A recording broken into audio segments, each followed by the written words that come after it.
बात पहुंचे समात को तासीर दें किस तरह, लफ्ज हैं और लफ्जों में जोर जबानी नहीं।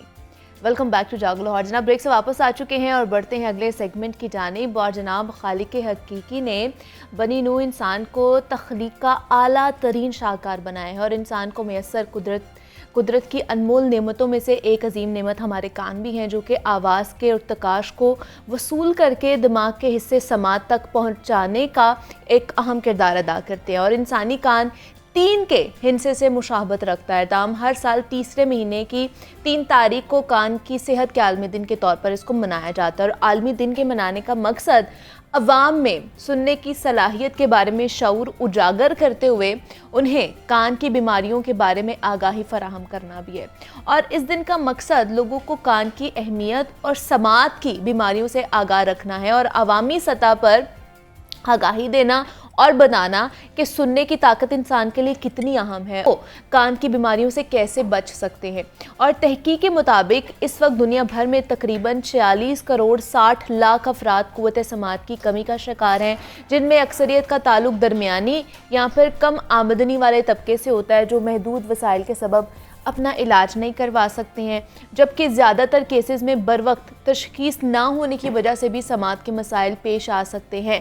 ताहम समात से मुतालिक कौन कौन सी बीमारियां हो सकती हैं, इनका इलाज और एहतियात किस तरह की हमें बरतनी चाहिए, इन तमाम तर सवालात पर आज हम गुफ्तगू करते हैं। हमारे साथ इस वक्त मौजूद हैं डॉक्टर दानिश हैं, ENT स्पेशलिस्ट हैं। डॉक्टर दानिश, आपको वेलकम कहती जागो लाहौर में। कैसे हैं आप? जी बहुत शुक्रिया मुनीबा, आज मुझे इस टॉपिक पे बात करने के लिए दावत दी आपने। ये बड़ा एक अहम टॉपिक है समात के हवाले से। अक्सर औकात हमारे जो ओल्डर एज के लोग हैं, हमारे पेरेंट्स या ग्रैंड पेरेंट्स, उनमें ये मसला हम कॉमन देखते हैं कि उनको सुनने की जो उनकी कुव्वत है आहिस्ता आहिस्ता कम हो जाती है। जी एग्जैक्टली। तो इस चीज़ को लोगों में आमतौर पर शऊर नहीं होता कि ऐसा क्यों हो रहा है और हम किस तरह से उनको हेल्प कर सकते हैं। एग्जैक्टली। क्योंकि जो शख्स इस मसले से गुजर रहा है बेसिकली वो इसको फील नहीं करता। आपके साथ जो शख्स है जो सुन रहा है आपको, वो जब नोट करता है कि आप बार बार कहते हैं जी क्या कहा आपने, थोड़ा सा ऊंचा बोले या टीवी ऊंची आवाज में अगर देख रहे हैं तो उसको ये डिटेक्ट होता है कि शायद इनका कोई सुनने का मसला है। अच्छा। इसी तरह छोटे बच्चों में स्कूल में अक्सर ये प्रॉब्लम आता है। टीचर्स ये बताते हैं कि आपका बच्चा ऊंचा सुनता है। जी। तो इस किस्म के केसेस में हमें वो डिटेक्शन हो जाती है। जहाँ तक इसकी कॉजेज़ का ताल्लुक है तो बड़े लोगों में या कह लें 50 के बाद जो ओल्ड एज स्टार्ट हो जाती है, उसमें इसकी सबसे बड़ी वजह होती है आपके जो न्यूरॉन्स हैं जो आपकी समात को दिमाग तक लेकर जाते हैं, वो कमज़ोर पड़ जाते हैं। अच्छा। इसको सेंसरी न्यूरल हियरिंग लॉस कहते हैं। ओके। समात की बेसिकली 2 टाइप्स हैं, एक कंडक्टिव है और दूसरी है सेंसरी न्यूरल। ओके। कंडक्टिव ऐसे समझ लें कि जैसे आप फ़ोन पे बात कर रहे हैं तो आपका फ़ोन का रिसीवर ख़राब है, यानी कि आप आवाज़ को रिसीव ही नहीं कर पा रहे, वो मसला आपके कान में होगा। अच्छा। उसके बाद सेंसरी न्यूरल ये है कि आप आवाज़ जा तो रही है लेकिन आगे से तार कटी हुई है, यानी आपके दिमाग तक जिस न्यूरॉन ने उसको लेकर जाना है उस न्यूरॉन में कोई प्रॉब्लम है। मतलब ये 2 तरह के केसेस हो सकते हैं। ठीक है। तो जहाँ तक ये रिसेप्शन वाला प्रॉब्लम है उसमें तो चांसेस होते हैं कि आप सर्जरी के थ्रू, जैसे ओटोस्क्लेरोसिस एक प्रॉब्लम है, वो सर्जरी से सॉल्व हो जाता है। लेकिन सेंसरी न्यूरल जो प्रॉब्लम है जिसमें अगर आपकी तार ही कटी हुई है, अच्छा, उसमें बेहतरी के चांसेस बहुत कम होते हैं। वो रिवर्सेबल नहीं है, वो बीमारी रिवर्सेबल नहीं है कि इलाज के बाद भी उसको ठीक किया जा सके, उसके ऊपर काबू पाया जा सके। मतलब वो अगर आपकी हेयर लॉस है तो वो सारी जिंदगी वैसे ही रहेगा आपके साथ। जी बिल्कुल। तो इसके मतलब बुनियादी फैक्टर्स क्या हो सकते हैं? क्या ये जेनेटिकली भी फैमिली में भी रन कर रही होती है ये बीमारी, या फिर ये बाहर इन्वायरमेंटल ऐसे फैक्टर्स हैं जिसकी वजह से हमारे कानों की बीमारियां होती हैं? जो कॉमन फैक्टर्स हैं मैं आपको बता देता हूँ। अगर बच्चों की बात करें तो सबसे ज़्यादा ये बीमारी होती है जेनेटिक। बहुत सी ऐसी जेनेटिक डिजीज़ होती हैं जो कि उनको हम वो प्रिवेंटेबल भी नहीं होती कि अगर बच्चा पैदा हुआ उसको एक जेनेटिक डिजीज़ है जिसकी वजह से उसके कान समाज से महरूम है या पार्शली या कंप्लीट, तो उसको हम ठीक नहीं कर सकते। बच्चों में सबसे बड़ी वजह ये है। उसके बाद दूसरा होता है मदर में किसी किस्म का इन्फेक्शन था, उसकी वजह से जब बच्चे की पैदाइश हुई तो उसके कानों में समात का प्रॉब्लम आ गया। इसके अलावा कुछ दवाइयाँ ऐसी होती हैं जिनके खाने से आपके कान डैमेज हो सकते हैं। इसमें एस्प्रिन, लेसिक्स, फ्लोरोक्विनोलोन्स जेंटामाइसिन, कई ऐसी दवाइयाँ हैं। डॉक्टर्स को भी एहतियात करना चाहिए जब वो ऐसी ड्रग्स किसी को प्रेस्क्राइब करते हैं, होते हैं। हाँ जी। कि कहीं ये इसके कान के लिए नुकसानदेह तो नहीं होगी। सही इसके अलावा जो बड़े लोग हैं, मिडिल एज के लोग, उनमें अक्सर कान की वैक्स एक जो समाज का मसला पैदा करती है, ये आर्जी तौर पर होता है कि आपकी वैक्स हार्ड हो जाती है कान के अंदर। अल्लाह ताला ने जो वैक्स का एक निज़ाम बनाया है, गलती हम लोग अक्सर ये करते हैं कि ईयरबड लेकर उससे कान की सफाई शुरू कर देते साफ कर देते हैं। ठीक है। तो ये जानना बहुत ज़रूरी है कि कान के अंदर ईयरबड इस्तेमाल करने की ज़रूरत बिल्कुल नहीं होती। अच्छा। हमारे पास जो पेशेंट आते हैं, बारहा हम उनको ये बताते रहते हैं कि आपने ईयरबड यूज़ नहीं करनी, लेकिन अक्सर ये कहते हैं कि नहीं हम तो नहाने के बाद करते हैं ईयरबड। हाँ, एग्जैक्टली। तो इसका सलूशन, आप तो ईयरबड कह रहे डॉक्टर साहब, हमारे यहाँ पे तो कॉमन प्रैक्टिसेस हैं। मर्द हजरात चाबियां भी, कीज जो है उसके साथ भी अपने कान में खारिज कर रहे होते हैं। देन ये जो हम लोग पिन लगाते हैं, हेयर पिन लगाते हैं, वो भी यूज कर रहे होते हैं। तो इसकी वजह से भी कान खराब हो जाते हैं। बिल्कुल, इससे तो कान का पर्दा भी फट जाता है और उससे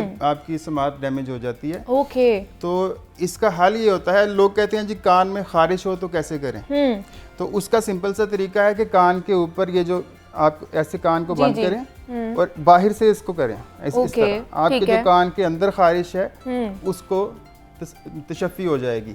कान के अंदर कोई चीज़ ना डालें, बल्कि इस तरह से उसको आप बाहर से खारिश करें।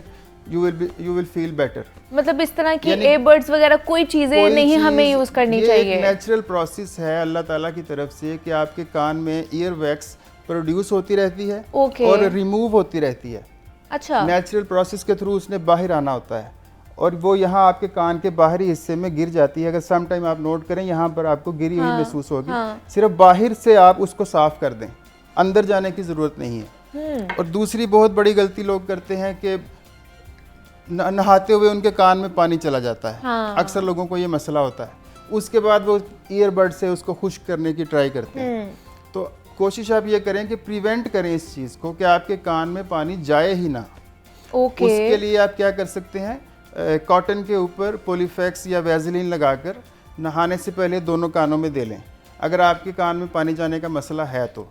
नहीं तो पानी भी जाएगा तो वो भी हमारे कान को डैमेज करेगा। जी, डैमेज करता है। पानी भी इन्फेक्शन का कॉज बन जाता है। ओके, ठीक है। बैक्टीरिया को एक फेवरेबल माहौल मिल जाता है। तो अगर आपको ये मसला फील होता है पानी जाने वाला, तो कॉटन के ऊपर पॉलीफैक्स लगाएं या वैज़लीन लगाएं और दोनों कानों में दे लें। उससे ये होगा कि नहाते वक्त पानी आपके कान में नहीं जाएगा। और दूसरा, अब एक ये भी आम प्रैक्टिसेस हैं डॉक्टर साहब हमारे माहौल में, हमारे माशरे में, घरों में, कि हमारे कान में हल्की सी कोई दर्द भी होना शुरू हो जाती है तो हम खुद ही से प्रिस्क्राइब अपने आप को ही कर लेते हैं। बहुत सी ऑइंटमेंट जो हम लोग यूज़ कर रहे होते हैं, ऑयल्स डाल लेते हैं। तो ये कितनी गलत प्रैक्टिस है? अच्छा, बहुत से केसेस में अक्सर मरीजों को समझाया जाता है कि आपने कान में कोई चीज़ नहीं डालनी, कोई ड्रॉप्स यूज़ नहीं करने। मसला ये है कि कुछ हमारे अपने ही डॉक्टर हजरात जो इस चीज़ का इल्म नहीं रखते, और कुछ क्वैक्स या जो गली मोहल्लों में मौजूद होते हैं, इजीली एक्सेसिबल लोग होते हैं, वो आपको कोई ड्रॉप्स प्रिस्क्राइब कर देते हैं। एग्जैक्टली। तो अगर ओटाइटिस एक्सटर्ना जो है, कान के बाहर का इन्फेक्शन होता है, ओटाइटिस इंटरना या मिडल ईयर इन्फेक्शन जो है वो कान के अंदर का इन्फेक्शन है। अच्छा। तो बाहरी इन्फेक्शन में तो वो ड्रॉप्स आपको कुछ फ़ायदा पहुंचा सकते हैं कि एक एंटीबायोटिक डायरेक्ट जाके वहाँ पे असर करे, लेकिन अगर अंदरूनी कान का मसला है तो उसमें ड्रॉप का कोई फ़ायदा नहीं होता। तो सबसे पहले जब भी आपको कान में प्रॉब्लम हो, आपने एक रजिस्टर्ड डॉक्टर के पास जाना है, रजिस्टर्ड मेडिकल प्रैक्टिशनर हो एटलीस्ट, उससे आप अपना मुआयना करवाएं ताकि वो बता सके कि आपका जो मसला है वो बाहर का है या अंदर का है, और आपको किस दवाई की ज़रूरत है, ड्रॉप्स की ज़रूरत है या नहीं। तो डायग्नोज करना बहुत ज़रूरी है। तो किस तरह, मतलब इसको एहतियाती तदबीर क्या हमें अपनानी चाहिए अगर किसी को बीमारी हो जाती है कान की समात के हवाले से, उन्हें कोई मसला आ जाता है, तो फिर क्या करना चाहिए हमें? आप प्रिवेंटेबल कॉजेज़ जो हैं जिनसे हम बच सकते हैं जी। एक बहुत बड़ा मसला ख़ास तौर पर हमारे मुल्क में वो है शोर का मसला। शोर की आलूदगी जो है, ये डेवलप्ड कंट्रीज़ में तो ये प्रॉब्लम बहुत कम है, हाँ जी। लेकिन हमारे यहाँ और दूसरे थर्ड वर्ल्ड कंट्रीज़ में ये प्रॉब्लम बहुत ज़्यादा होती है। आलूदगी जो पैदा होती है शोर की, सड़कों के ऊपर गाड़ियों के हॉर्न और कई तरह की ऊंची आवाज़ें, फंक्शंस के ऊपर लाउड म्यूजिक, लाउड स्पीकर्स लगे और होते हैं। जैसे आजकल नौजवानों में ये बहुत ज़्यादा प्रॉब्लम है कि वो हैंड्स फ्री इस्तेमाल करते बाइक हैं, पे जा रहे होते हैं, हैंड्स फ्री लगा लेते हैं कानों में, ऊपर से हेलमेट पहनना होता है, को पता नहीं चल रहा होता है पीछे क्या आ रहा है। और एक तो वो ज़्यादा शोर पैदा होता है, दूसरा अच्छा। जब वो ऐसी हैंड फ्री लगाते हैं जो फिक्स हो जाती है कान में, तो उससे एयर प्रेशर भी बढ़ता है, तो आपका कान एक सेंसिटिव चीज़ है, वो डैमेज हो जाता है। अच्छा। ईयर ड्रम भी डैमेज हो सकता है। कुछ लोग जो ऐसे हेडफोन यूज करते हैं जो कान को कवर करते हैं, वो भी बहुत डैमेजिंग है। उसके लिए बैक्टीरिया, उसमें ये होता है कि बैक्टीरिया के लिए एक फेवरेबल एनवायरनमेंट बन जाता है। तो हैंड फ्री का इस्तेमाल, एक तो उसमें वक्फा डालना बहुत ज़रूरी है, मुसलसल इस्तेमाल नहीं करना चाहिए, थोड़ी देर कानों को रेस्ट देनी चाहिए। अच्छा, हम फ़ोन भी तो कान को लगा के सुनते हैं ना, उसकी वजह से भी कहते हैं कि हमारी समात ख़राब हो सकती है क्योंकि उसके अंदर से ऐसी रेडिएशंस निकलती हैं। ऐसा नहीं है, फ़ोन बहुत ज़्यादा इस्तेमाल करने से ऐसा हो सकता है। अच्छा। क्योंकि ऊंची आवाज़ अगर बार बार कान में पड़ेगी तो उससे होता है। अक्सर औकात जो लोग मीडिया से ताल्लुक़ रखते हैं या जो मेहमान आते हैं यहाँ पर, जिनको हैंड फ्री लगाकर बात करनी पड़ती है, ऑनलाइन जिनसे बात होती है, जी। वो इस प्रॉब्लम के साथ आते हैं कि जी हमें तो प्रोफेशन है या ऐसी हमारी मजबूरी है कि हमें वो लगाना पड़ता हमें लगाना है, IF भी उनको हम ये मशवरा देते हैं कि आप बीच में रेस्ट लिया करें। अच्छा। मुसलसल ना लगाया करें, यानी जब भी आपके पास टाइम हो तो उसको उतार दिया करें, जब बहुत ज़रूरी है सिर्फ तब उसको इस्तेमाल करें। मुसलसल लगाने से आपके कान में इन्फेक्शन का चांस बढ़ जाता है और आपकी हेयरिंग भी डैमेज हो सकती है। अच्छा, बहुत से बुजुर्ग हजरात होते हैं या हमारे बच्चे भी होते हैं जिनको कान का आला भी लग जाता है, जो नहीं सुन पा रहे होते हैं, वो उस हवाले से हमें बताइए, क्या वो भी हमारे दिमाग के लिए खतरनाक साबित हो सकता है? नहीं, कान के आले के हवाले से बहुत ज़्यादा मिसकंसेप्शन है हमारी सोसाइटी में। हाँ जी। एक तो बहुत से लोग ऐसे हैं जो इसको अफोर्ड ही नहीं कर पाते। ऐसे ही हेयरिंग लॉस में जो ऑलमोस्ट 70 to 80% लोग ऐसे होते हैं जो हेयरिंग एड से फ़ायदा उठा सकते हैं। अच्छा, ओके। लेकिन due to the non availability of funds, financial problems की वजह से वो उसको अप्रोच ही नहीं कर पाते। ये एक महंगी डिवाइस है। अच्छा। तो गवर्नमेंट के लेवल पे ये चाहिए, या जो भी मुखैर हजरात हैं, कि आप जो गरीब लोग हैं, समाज से महरूम हैं, उनको इस किस्म की डिवाइसेस देने का कोई प्रोग्राम शुरू करें। तो बहुत ज़्यादा इसका फ़ायदा होता है। हेयरिंग एड का जो सेंसरी न्यूरल हेयरिंग लॉस की जैसे बात हुई, उसमें भी हेयरिंग एड से उसको ओवरकम किया जा सकता है। अच्छा।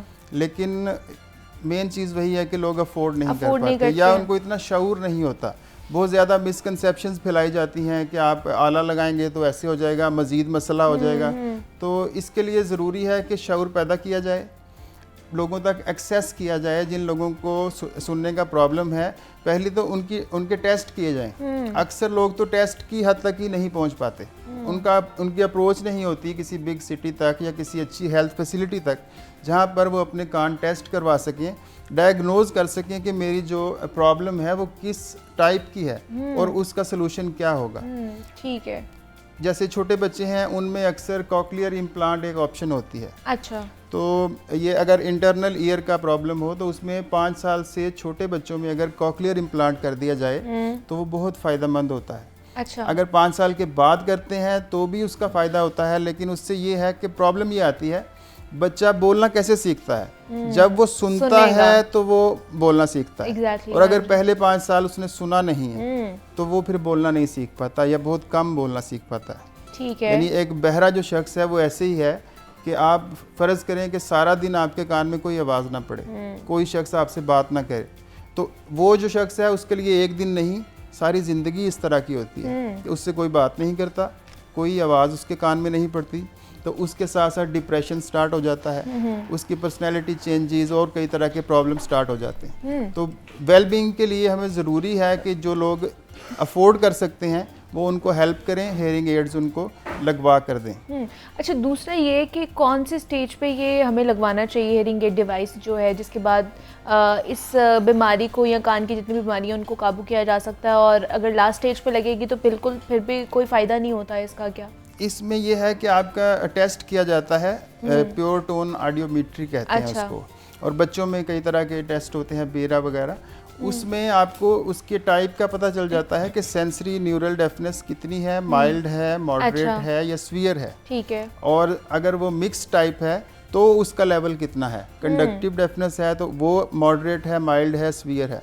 तो उसको हम कंपैरिजन करके तो असेस करते हैं कि इसको आला लग सकता है या नहीं। और जब ये डिसाइड हो जाता है कि ये बेनिफिट इसको होगा आले से, अच्छा। उसके बाद डिफरेंट क्वालिटीज़ के और डिफरेंट फ्रीक्वेंसीज के आले होते हैं जो उसको टेस्ट किए जाते हैं पेशेंट के ऊपर। ये नहीं होता कि एक फिक्स आला है जो पेशेंट को ठीक कर देगा। डिफरेंट आले ट्राई किए जाते हैं, तो उनमें से जो उसको मुवाफिक आ जाए वो उसके लिए ठीक रहता है। तो बहुत ज़्यादा अगर एंड स्टेज है जिसमें बिल्कुल ही नर्व डैमेज हो चुका है, उसमें फिर ये नहीं किया जा सकता। लेकिन मोस्टली 80 to 90% तक हेयरिंग एड से फ़ायदा उठा सकते हैं। ठीक है। अच्छा, दूसरा ये हमें बता दें कि इब्तदाई अलामात क्या हो सकती हैं कि आपके कान की जो समात है वो ख़राब होना शुरू हुई है, उसके इनिशियल स्टेजेस क्या हैं और अलामात क्या हो सकती हैं? सबसे पहली स्टेज तो यही होती है कि जब कोई शख्स आपको कहना शुरू कर दे कि मुझे बात रिपीट करनी पड़ती है, तुम पहली दफ़ा बात नहीं सुनते। अच्छा। यानी कि आपके इर्द गिर्द के लोग इसको फील करते हैं। दूसरे इसके साइन में आ जाता है कि आप ऊंची आवाज़ में सुन रहे हैं टीवी, कोई आपको कहता है आवाज़ कम करें, तो आप कहते हैं मुझे आवाज़ नहीं आती। इसका मतलब है कि आपकी समात नॉर्मल से कम हो गई है। इसी तरह छोटे बच्चों में डिटेक्ट करने के लिए मदर्स अक्सर फील करती हैं कि ये बच्चा सुनता नहीं है, exactly. वो रिस्पॉन्ड नहीं करता आवाज़ को, या मदर फील करती है सबसे पहले, या उसके बाद दूसरे रिलेटिव भी फील कर सकते हैं कि इस बच्चे को कोई सिग्नल दिया जाए साउंड का, आवाज़ का, तो वो उस पर रिस्पॉन्ड नहीं करता। तो इस तरह के इनिशियल साइंस होते हैं जिससे हम ये अंदाज़ा लगाते हैं कि ये बच्चे की समात का कोई मसला है। तो फौरी तौर पर हमें उसकी टेस्टिंग और डायग्नोसिस की तरफ जाना चाहिए, ना ये कि हम मशवरे लेते फिरें, कोई किसी दोस्त से ले लिया, किसी फैमिली मेम्बर से ले लिया। कुछ लोग अक्सर इस तरह के गलत मशवरे दे देते हैं, जी ठीक हो जाएगा, आप अभी डॉक्टर के पास ना जाइएगा, वो आला लगा देंगे। बहुत ज़्यादा इस तरह की गलत इन्फॉर्मेशन लोग फैलाते हैं। तो बेस्ट ये है कि जो ENT स्पेशलिस्ट है आप उसको एज सून एज पॉसिबल मिलें और अपने मसले का हल दरियाफ्त करें। बिल्कुल ऐसे ही अपनी बीमारी को डायग्नोज कराएं और उसके बाद उसका इलाज करवाएं, ताकि आपका बच्चा या आप खुद भी अगर इस बीमारी में मुब्तला हैं तो आप अच्छी तरीके से ज़िंदगी गुजार सकें। डॉक्टर दानिश ENT स्पेशलिस्ट हमारे साथ मौजूद है। डॉक्टर दानिश, बहुत शुक्रिया आपके वक्त का कि आप यहाँ पर आए और कानों की बीमारियों के हवाले से जनाब हम बात कर रहे थे कि कौन कौन सी बीमारियाँ हो सकती हैं और क्या क्या फैक्टर्स हो सकते हैं जिसकी वजह से हम इन बीमारियों का शिकार हो सकते हैं और एहतियाती तदाबीर कैसी अपनानी चाहिए। तो जनाब ये आज के हमारा टॉपिक था और यहाँ पे एक छोटी सी ब्रेक लेंगे, मज़ीद बात करेंगे, लेकिन आपने कहीं नहीं जाना। मिलते हैं इस ब्रेक के बाद।